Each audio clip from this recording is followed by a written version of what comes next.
Hey guys, it's Jeremy here at Metal Music Meltdown, back with another video. We have for today, guys, is another album review. This time we're going to be checking out probably one of the most anticipated albums of 2025, the latest offering from Dream Theater. It's entitled Parasomnia, and it's their 16th studio album, just released on Friday, February the 7th of 2025. It's got 8 tracks in total, 1 hour and 11 minutes, so it is a lengthy one. Really cool artwork to start it off, kind of the dark undertones. This album has a very thematic about difficulty sleeping and sleep conditions and disorders, and like nightmares and things like that. But really cool album. I've given a few spins since it came out on yesterday. And to open up the album, we've got In the Arms of Morpheus. Instrumental song, just over around 5.5 minutes. I'm not usually a big instrumental music kind of guy, but this is a really cool track. Starts off with some really cool sound effects and kind of some eerie work on the keyboard. Really makes it cinematic and a good introduction to the themes of the album. Very dreamy sounding and landscaping sounding, very ethereal, and really cool opener. Pretty cool song. There's a nice heaviness in it as well at parts. Pretty cool opener. Next, we got Night Terror, which I believe was the first single from the album. It's just under 10 minutes long. Might be my favorite song on the album, or definitely one of them. Really cool song. It's got a mix of everything. Really crunchy, heavy guitar riffs. And then halfway through the song, you get this really cool guitar solo that really sounds like a nightmare. Like it's frantic and fast and chaotic, but it suits the song perfectly. Really cool addition to the song. I really dig the song. It's got a good mix of like aggression and heaviness with some melodic leads kind of breaking it up. And then the Labrie vocals are really good on this song as well. This is the first song he's on. A really good song. I really enjoyed it. Next we got A Broken Man, 8.5 minutes long. Another banger, super heavy song. This is probably their heaviest album, I'd say, probably since Train of Thought. It's probably their heaviest album since Train of Thought. And of course, going back to the big news of this album, I forgot to mention at the beginning, it's the first album with Mike Portnoy back on drums since The Black Clouds and Silver Lining. So we're definitely happy to see Mike back. I like the other drummer they had as well, Mangini. But I prefer Mike's drumming a little bit overall. You can tell he's puts his influence into the songs and music, and you can instantly tell Mike was back in the band as soon as I started listening to this album. He's got these really crazy fills on a lot of these songs, and his drums are really high in the mix. Very clear and crisp and sound punchy and bombastic. Really good drumming on this record. Going back to the songs, the next song was Dead Asleep. Another banger, really good pre-chorus on this song. Some really good guitar riffs and solos again. Patrici's solos and guitar riffs are unmatched on this album. Really good guitar work.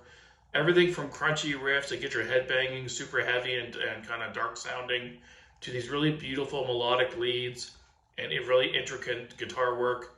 I think on Night Terror, I heard like 5 or 6 different like guitar riffs. He was just all over the place, but it sounds incredible. But a really cool song, Dead Asleep, another standout for me in the album. Midnight Messiah is the next song here. It's about 8 minutes. Pretty cool song. I really like the riff work on this one and the soloing. Mike's drums sound really good on this. A lot of cool fills as well. But the vocals, for the most part, sound good, but there's a couple parts more in the chorus part where he tries to add a little bit more grit to his voice, and it just doesn't sound right for me. It sounds a little whiny, and it just sounds a little off. I don't know. Something with the vocal on this one felt a little off for me for some reason. I'm not sure why. And the next track, Are We Dreaming? A 1.5-minute instrumental interlude. It kind of comes and goes. It doesn't really do anything to it, in my opinion. It's kind of a waste. I would take that out completely. I don't think it needs to be there.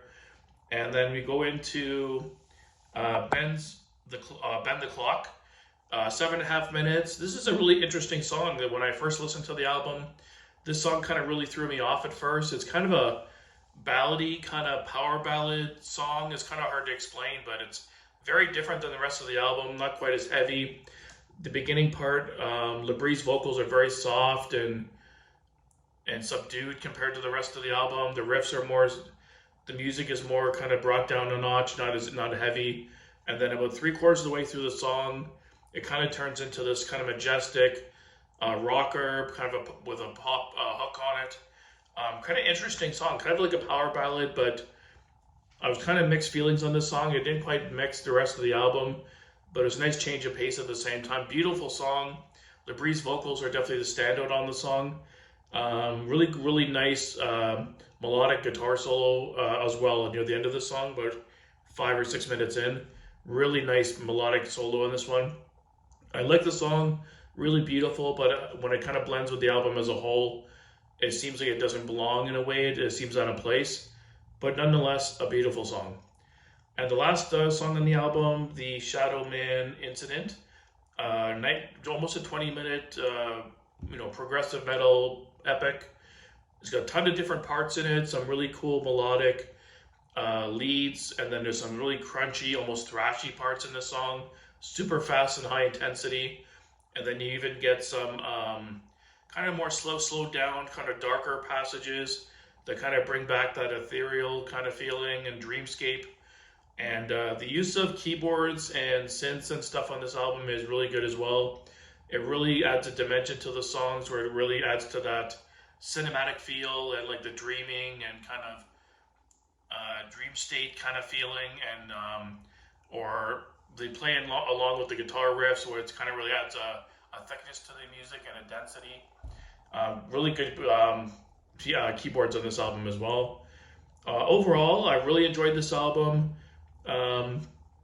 Standout tracks for me, Night Terror I think is probably my favorite track. Dead Asleep was really good. A Broken Man was really good. And Bend the Clock was really cool. It was a little bit of a different song, but I enjoyed it. And the epic at the end is very good. A little bit long. I'm not usually a big 20-minute epic kind of guy, but really good song.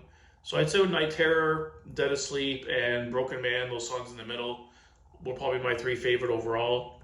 The opening track, instrumentals, are a nice way to open the album, but I'm just not a big instrumental guy, so I can take it or leave it.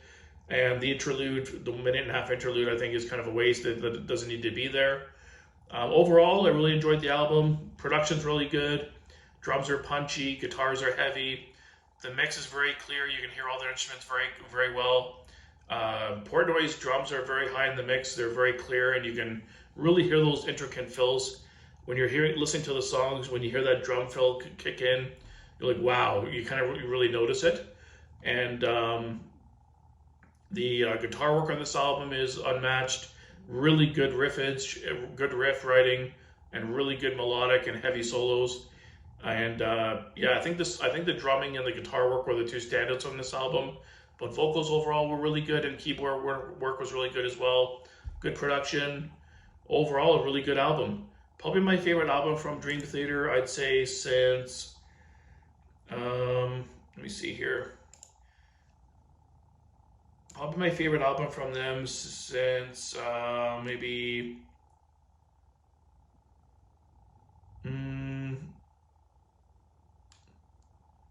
a Dramatic Turn of Events was the last one I really enjoyed.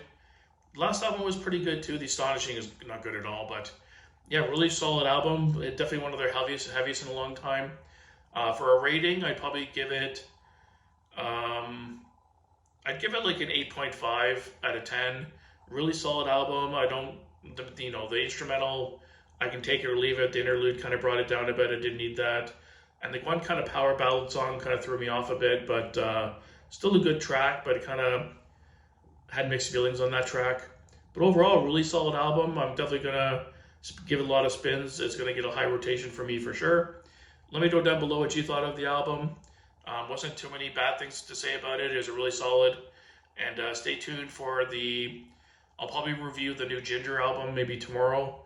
And if I have time this weekend, I'll review the new Obscura album as well. I wanted to check that out as well. So thanks for watching, guys. If you're new to the channel, definitely subscribe and hit the like button if you can. It really helps the channel grow. And keep it metal, guys.